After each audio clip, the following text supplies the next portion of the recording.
Hi, it's Kevin Thomas. Welcome to the At Home Film Festival. This week we're taking a look at movies where people probably wish they could have said, it's always nice to be nominated. Because you know why? I am looking at films where these actors were never, ever Oscar nominated. Not one time, not in any category, nothing. So let's pay tribute to them. Some of them still have a chance to get nominated, but others have passed away and will never be nominated ever. First, we have Joel Edgerton. He's such a talented person that you probably do not know he's not from the US. He's Australian. Although he's been in Zero Dark 30 and the remake of The Great Gatsby, he's given many memorable performances. I've actually even featured a couple of them in Warrior and in The Gift. But he's never been Oscar nominated one time. So here's a movie, Loving. He was up for a Golden Globe, many critics awards, New York, San Francisco, San Sebastian. Of course, Australians did love him in this as well. But he didn't get nominated for this. His co-star got Oscar nominated, but he got zilch for this movie. And although, you know, maybe one time you would think someone, well, maybe they came in 6th place. But Joel has not been nominated for anything. So besides Loving, I want you to take a look at another great performance of his, okay? Joel was also great in Boy Erased. Now, Boy Erased is one of those movies you can't see maybe more than once. I couldn't see Schindler's List multiple times, 12 Years a Slave.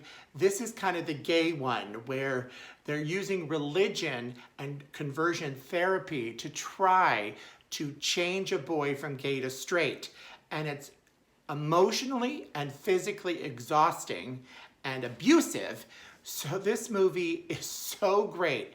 And although it's got a fantastic cast, not just Joel, we've got Russell Crowe, the wonderful Lucas Hedges, and Nicole Kidman.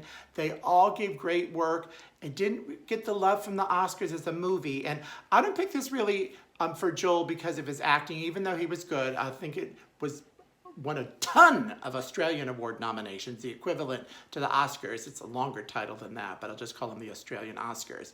But Joel, I should have picked Black Mass for his performance because that's also a great one that he didn't get nominated for. But Joel is more than an actor. He's a writer, he's a director, and he wrote the screenplay for this movie. The Australians recognized it, but he didn't even get acknowledged for that.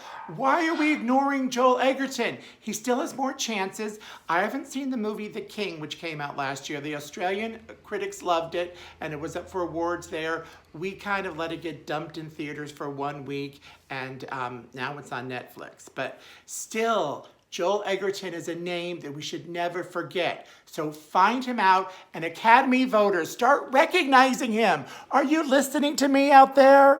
One of the greatest actors that ever lived never was Oscar nominated, John Barrymore. Maybe it's because a lot of his movies were made in the silent era before there were Oscars. He played Dr. Jekyll and Mr. Hyde. He played Sherlock Holmes. He was in Moby Dick. He did a lot of great work. He was actually in the Oscar-winning Best Picture Grand Hotel. Maybe some of his lack of nominations was because he was always in ensemble pieces a lot, like Grand Hotel and Dinner at 8. And maybe he was also in a lot of movies that starred other famous people. He still is a deserving actor to have at least been nominated. For example, 20th Century, talked about it before on the show. He gives a brilliant performance as someone in the arts who discovers a young talent who played by Carole Lombard, and this kind of launched her career. Maybe he was overshadowed by Carole, I don't know. All I know is he was magnificent in this. This became a Broadway musical. It's a great performance, and yet it was not nominated. Side note, his brother and sister, Lionel and Ethel Barrymore, both have Oscars, so where was John's? John was also great here in A Bill of Divorcement. Now maybe his performance was overshadowed because this introduced us to Katharine Hepburn. Ever hear of her? This is a really terrific movie about a divorce. This scene shows he overhears his wife talking about leaving him. It breaks his heart. I think his training as a silent film actor really came through in this performance because he had to use his face a lot to project his emotions, which you had to do more in the silent film era. So this is yet another wonderful John Barrymore movie. No Oscar nomination at all. Then John was so amazing in Svengali. This movie's been remade a couple of times. There's also talking about a Broadway musical, Hello, Frank Wildhorn. But the story is really good about a man who sort of hypnotizes women, and he actually hypnotizes them to fall in love with him, but also to get the talent out of them. The sets were great in this movie. His look was unique, very odd looking, but he did hypnotize. Those eyes were captivating. And actually, we've heard a lot of stories or scenes where people use, I think they steal the dialogue from this movie to do hypnosis. Now that little visual image is from 1931, so don't people watching modern movies think we could do it better now. That's great for 1931 though, but if you listen to him, he really is captivating, and I think we've all modeled this scene and a lot of times when we're talking about hypnosis movies. Let's take a listen. You shall see nothing, hear nothing, dream of nothing, but Svengali, Svengali. That's been quoted a lot, I think. Svengali. Svengali. Yeah. That is right, Leech. Now sleep. Sleep.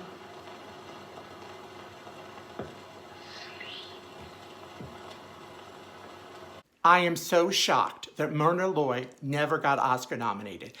And they never even gave her a special Oscar. You know, the one they give a lot of times to old people. Sorry, we made a mistake for 50 years. And she was in 5 movies that were up for Best Picture, and one of them even won.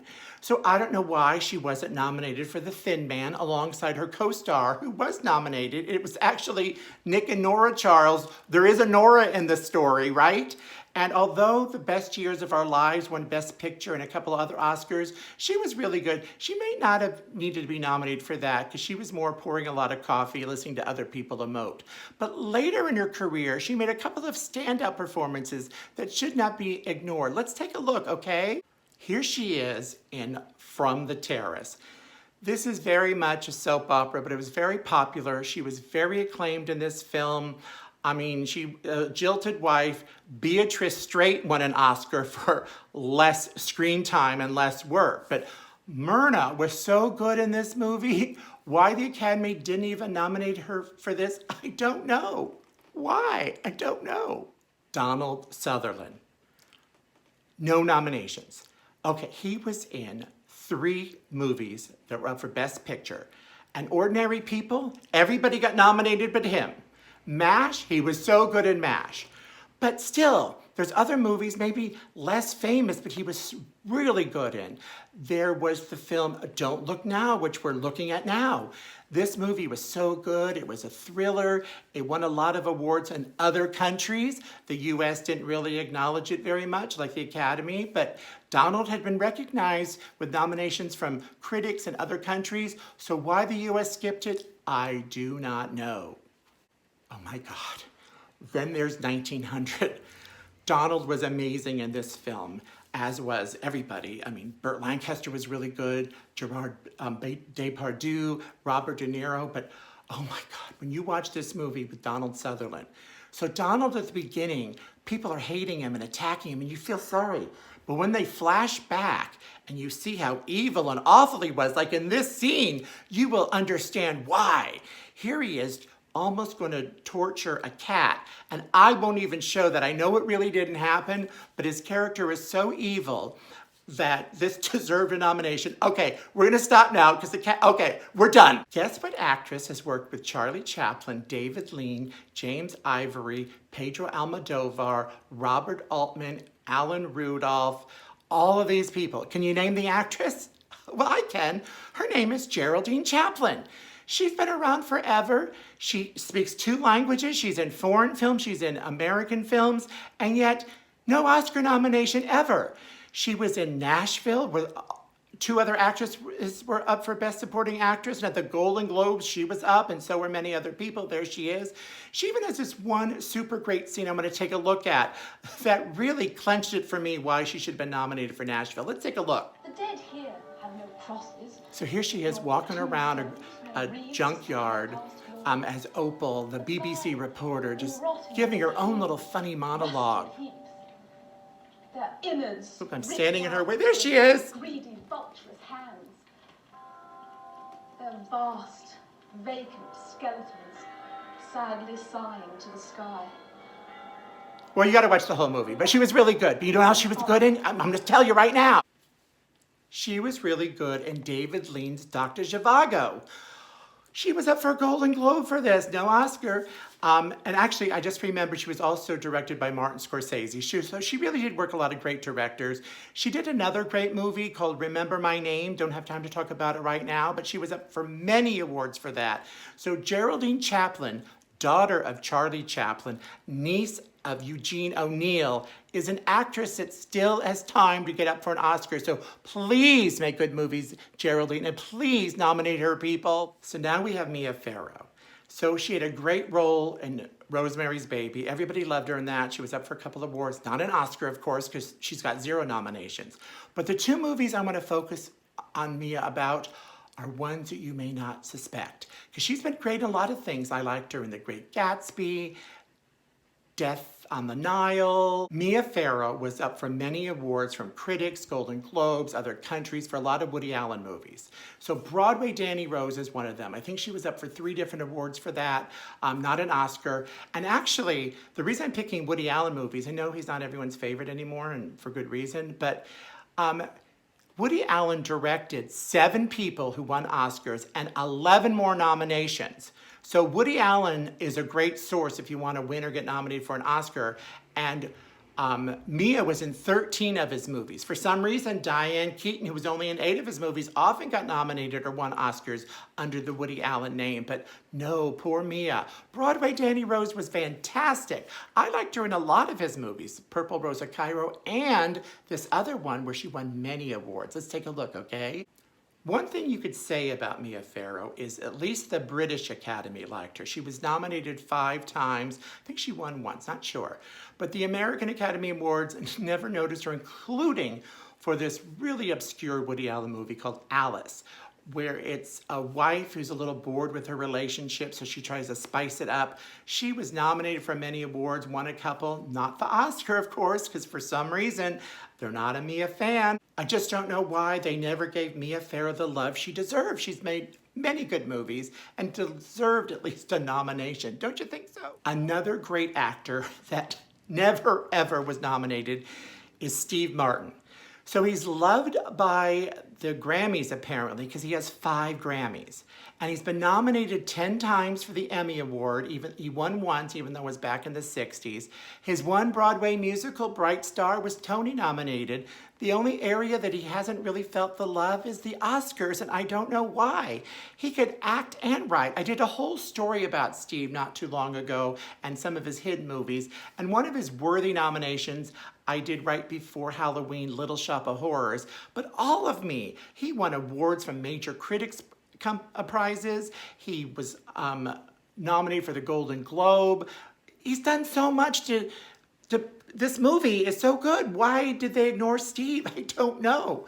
I really don't know. I also don't know why Roxanne wasn't nominated, a modern retelling of Cyrano de Bergerac. Steve was up for a Golden Globe. He won many critics prizes and nominations.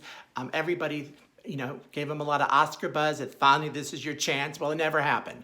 Roxanne got no nominations, and he didn't get one later for writing Shop Girl. They did throw him a bone with a special Oscar, but Steve is worth being acknowledged for individual performance or writing because he is so good. His counterpart, Robin Williams, seemed to get a lot of nominations, even won an Oscar. So why don't they give Steve the love? I want to know. Give me your opinion, your favorite Steve Martin or movie from any of these other people, and what actor or actress did I miss? Comment below. Let's go down and comment below. I hope you subscribe, and I hope you hit the notifications button so you can hear about future shows. In the meantime, this is Kevin Thomas. Can't wait to see you next week. Bye-bye.